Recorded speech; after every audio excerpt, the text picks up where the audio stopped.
भारत और दुनिया भर में कोरोना का भयावह रूप हमारे सामने है। ऐसे समय जब 32 लाख से ज्यादा लोगों की दुनिया भर में कोरोना से मौत हो चुकी है और 15 करोड़ से अधिक संक्रमित हैं, दुनिया भर में वैक्सीनेशन का काम करना बेहद जरूरी हो जाता है। कोरोना की वैक्सीन कड़ी मेहनत के बाद कुछ देशों ने डेवलप कर ली है, लेकिन अब वो इसके फॉर्मूले पर फायदा कमाना चाहते हैं और वैक्सीन बनाने की ताकत को अपने तक सीमित रखना चाहते हैं। भारत और दक्षिण अफ्रीका काफी दिनों से विश्व व्यापार संगठन से अपील कर रहे थे कि वैक्सीन के इंटेलेक्चुअल प्रॉपर्टी राइट्स को अस्थायी तौर पर स्थगित कर देना चाहिए, ताकि पूरी दुनिया महामारी से बचाव कर सके और लाखों जिंदगियों को बचाया जा सके। लेकिन इस बीच भारत में कोरोना का हाल बद से बदतर होता जा रहा है। जिनेवा में विश्व व्यापार संगठन महासभा की जरूरी बैठक से एक दिन पहले मंगलवार को अमेरिका में 100 से ज्यादा डेमोक्रेटिक कांग्रेसियों ने एक अभियान चलाया।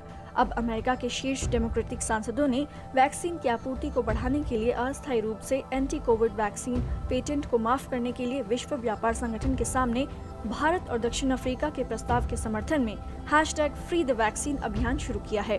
अमेरिका के डेमोक्रेटिक सांसद लियोड डोगेट ने ट्वीट कर कहा कि Our message today, quite simply, please, Mr. President, stop deciding and start acting. Even tomorrow, the administration can act. Fight this pandemic by expanding global vaccine manufacturing capacity. Blocking access to vaccines is anti-humanitarian, it's anti-diplomatic, and it weakens American influence for the good on the global stage. It's particularly important to recognize that it's American taxpayers who've invested more than $20 billion in vaccine research, development, manufacturing, and distribution. इसी तरीके से अमेरिकी सांसद Barbara ली ने कहा, उन्होंने कहा कि भारत इस समय तबाही झेल रहा है। जो मदद की जा सकती है वो करनी चाहिए और ये हो सकता है अगर हम #FreeTheVaccine को मंजूरी दें।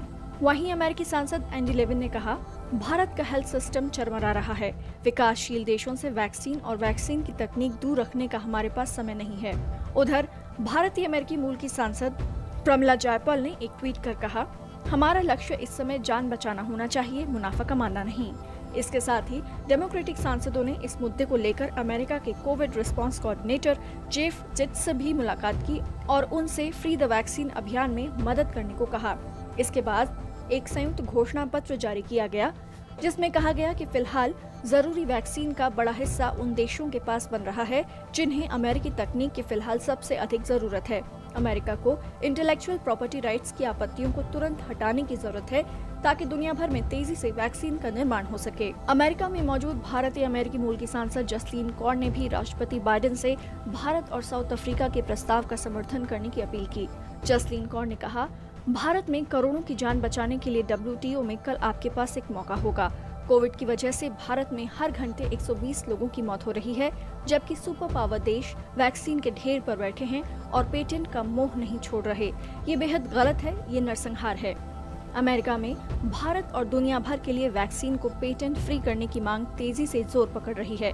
आने वाले दिनों में अमेरिका में कई गैर सरकारी संगठन वैक्सीन तक पहुंच आसान बनाने के लिए रैली भी करने वाले हैं।